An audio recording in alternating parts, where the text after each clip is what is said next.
Yeah.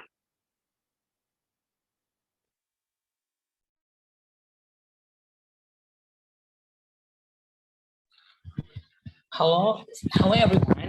Assalamualaikum warahmatullahi wabarakatuh. We are from Group 7 who will discuss the analysis of English specification purposes. Let me introduce ourselves each as. My name is Daniel Lesmana with student number 192201994. And the next one. Hello, my name is Kania Juniarti Anggina with study number 1922038. And next, my friend. My name is Tommy Akbar Mustafa with student number 192202225. Okay, we will start it.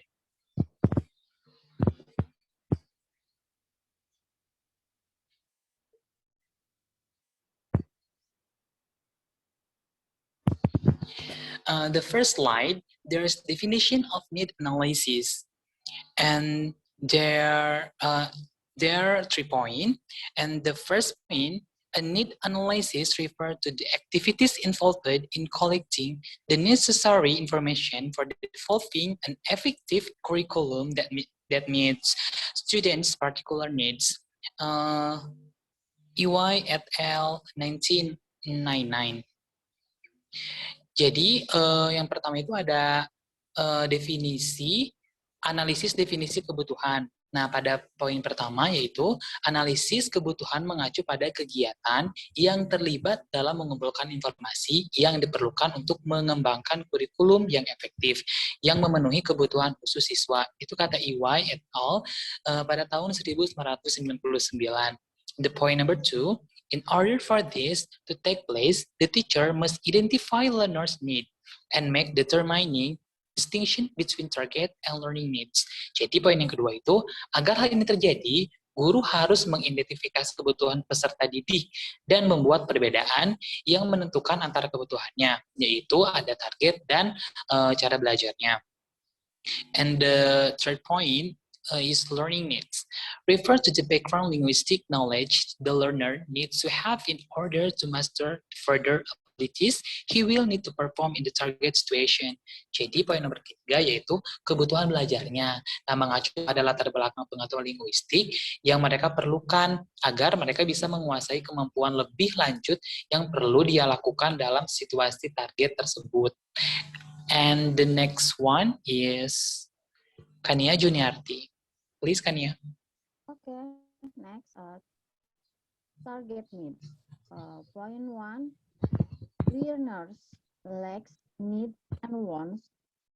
And next, wants the learner's personal view about the needs or lacks he has.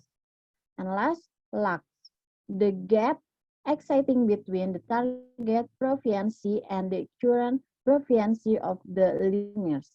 Seperti yang dilihat pada poin pertama itu ada pembelajaran pada kekurangan, kebutuhan, serta keinginan. Nah, yang kedua ini adalah keinginan di mana pandangan pribadi pelajar tentang kebutuhan atau kekurangan yang dia miliki. Nah, di poin ketiga ini lacks yaitu kekurangan di mana kesenjangan yang ada antara kecakapan target dan kecakapan peserta didik. Oke, next slide Tommy Akbar.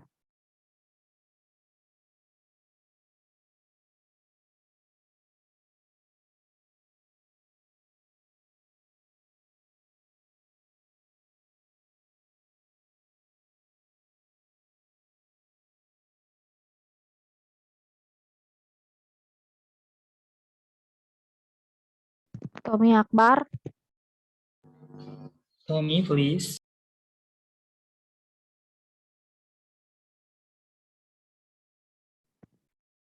Tommy, is you. Sorry. Learning needs.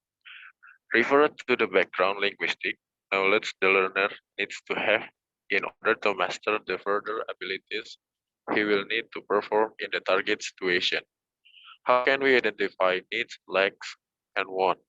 We can administer a need analysis procedure through questionnaires. interviews, observation, data collection, or informal consultation to learner, tutor, or sponsors. Being aware to the needs of the learner influence not only the content of the language course, but also what potential can be exploited through such course. Need analysis is a complex process which has to take into account what Hutchinson and Waters define as target needs. What learner needs to do in the target situation. Language use and learning needs. What learner needs to do in order to learn. Language learning. In a more modern view, we should not only take into account target needs and learning needs, objective needs, but also learner subjective needs, that is their affective needs, such as their interests, wishes, expectation, and preference to learn. Mengacu pada latar belakang pengetahuan linguistik yang perlu dimiliki pelajar untuk menguasai kemampuan lebih lanjut yang perlu dilakukan di dalam situasi target. Bagaimana kita dapat mengidentifikasi kebutuhan, kekurangan, dan keinginan. Kami dapat mengelola prosedur analisis kebutuhan melalui kuesioner, wawancara, observasi, pengembangan data, dan konsultasi informal pada peserta didik, tutor, atau sponsor. Yang kedua, menyadari kebutuhan peserta didik tidak hanya mempengaruhi isi kursus bahasa, tetapi juga potensi apa yang dapat dimanfaatkan melalui kursus tersebut. Next, Kania. Okay, the questionnaire. The questionnaire, according to BroWN, a questionnaire is any written instrument that presents respondents with a series of questions or statements, to which they are to reach either by writing out their answer or selecting from among exciting answers. And last point, this disadvantage of questionnaire is the information obtained may be fairly superficial or imprecise. And two, the information will often need a follow-up to gain a fuller understanding. Jadi menurut Brown, questionnaire ini adalah instrumen tertulis apapun yang dia sajikan, respon dengan serangkaian pertanyaan. Nah, dari pertanyaan itu mereka akan bereaksi baik dengan menuliskan jawaban mereka atau memilih dari antara jawaban yang ada. Nah, kerugiannya dari questionnaire ini ada dua, yaitu tadi informasi yang diperoleh mungkin cukup dangkal atau tidak tepat karena mungkin tidak sesuai dengan isi jawaban si questionnaire yang tersebut. Nah, lanjut juga ada informasi yang seringkali dibutuhkan atau membutuhkan tindak lanjut untuk mendapatkan pemahaman yang lebih lengkap. Oke, next.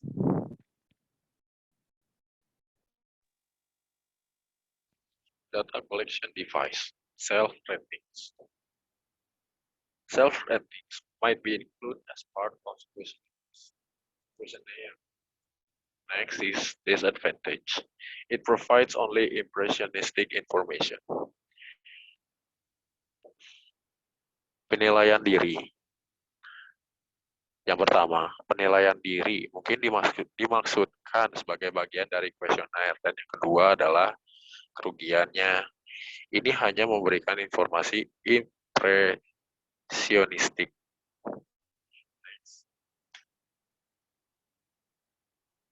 Oke, slide interviews. Interviews are discussions, usually one-on-one between an interviewer and an individual, meant to gather information on a specific at set of topics. Interviewers can be conducted in person or over the phone. Advantage. One, allow for a more in-depth exploration of issue.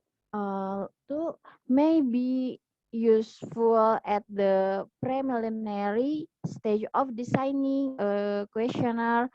And next, disadvantage. One, take longer to administer.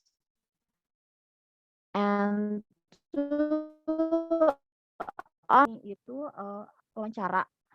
Seperti diskusi yang biasanya satu-satunya para pewawancara ini tuh dan individu yang dimaksudkan untuk mengumpulkan informasi tentang serangkaian topik tertentu. Nah, adapun keuntungannya, dia bisa memungkinkan mengeksplorasi masalah yang lebih mendalam dan juga mungkin berguna kali ya untuk untuk tahap awalnya. Nah, ada juga kerugiannya, butuh waktu yang lebih lama karena ini mencangkup tentang diskusi tersebut dan hanya layak untuk kelompok yang lebih kecil. Oke, next.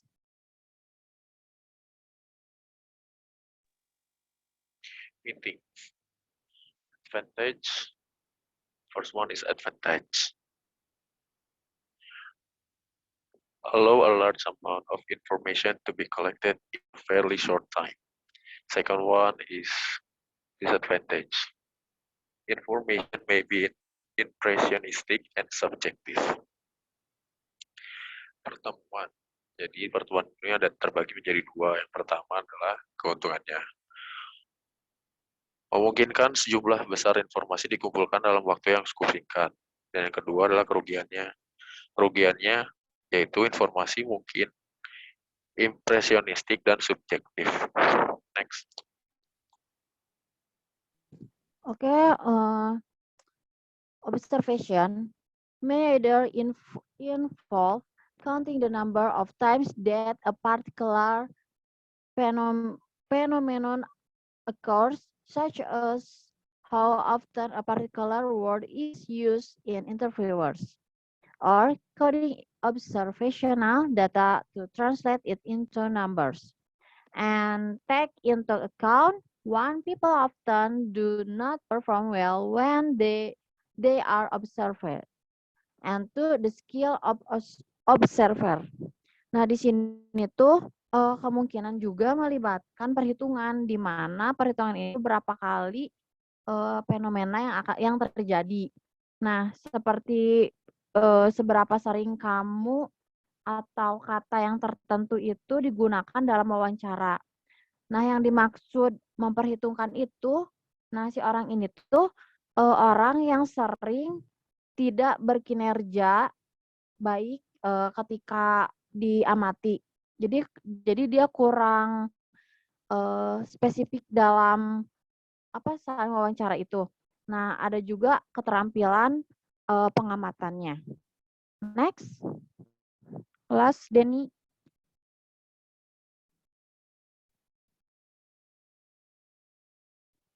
Sorry, Tommy.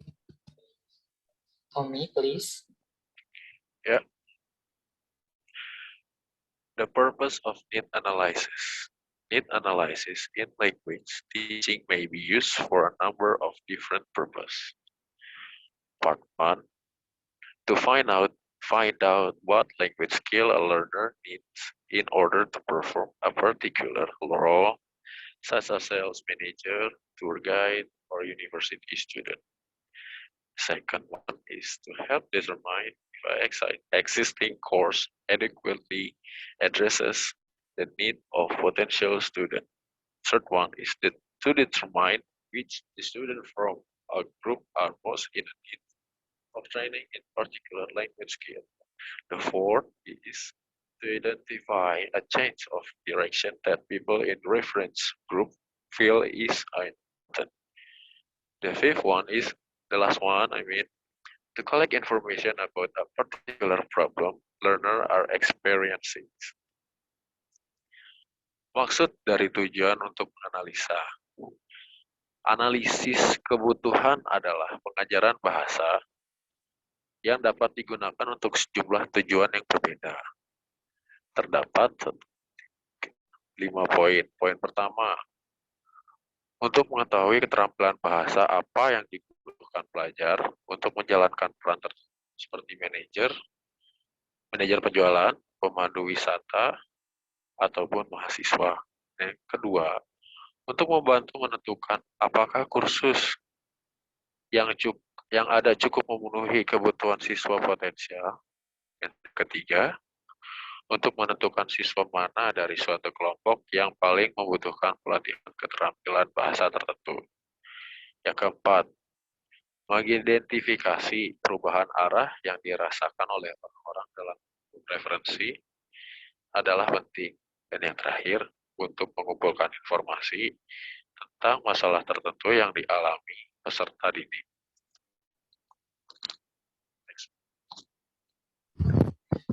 Okay, guys. Last, Denny. Okay, guys, here is the last slide, which is the conclusion.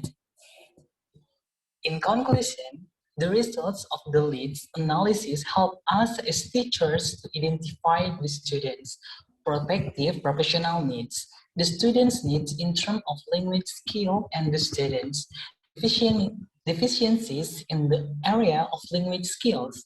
Only after analyzing the student need and determining the objectives of the language cards, we can select a material that meets the needs of the student. Thus, need analysis is the foundation on which we can develop curriculum content, teaching materials, and methods that can lead to increasing the learners' motivation and success.